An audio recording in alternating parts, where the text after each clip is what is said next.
Assalomu alaykum, hurmatli obunachilar, hurmatli kanalim muxlislari hamda mehmonlari. Kanalimga xush kelibsizlar. Bugun men sizlarga ovqatlarning podshosi deymiz. Shirin guruch qilib ko'rsatmoqchimiz. Marhamat, tomosha qiling. Qani ketdik bo'lmasa. Birinchi qozonimizga biz suv quymadik, sut o'ziga pishirmoqchimiz bugun. Salkam 2 litr sut quyapmiz. Sutimizni suzib olganmiz. Suzib bankaga qo'yib qo'ydik.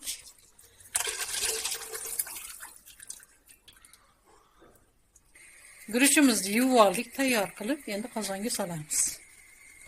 Sut qaynamasdan. Bismillahirrohmanirrohim deb.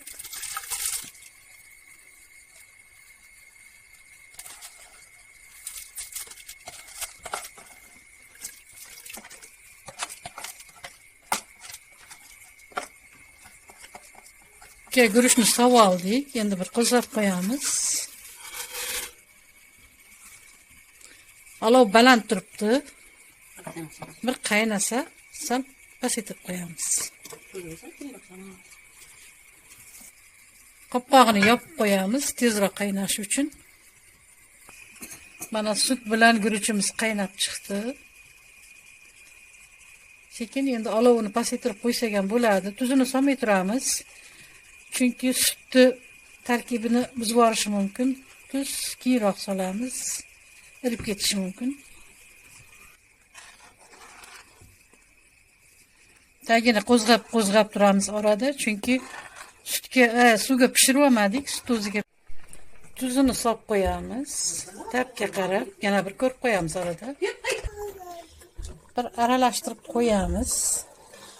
Tagiga olmayaptimi qarab. Aralashtiramiz. Shirin guruchimiz tayyor bo'ldi mana azizlarim. Tuzlarini ko'rdik.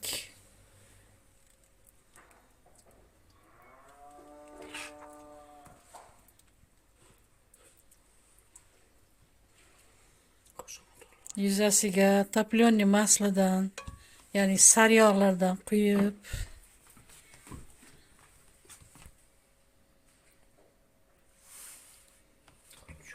qo'lingizni tushirib oling.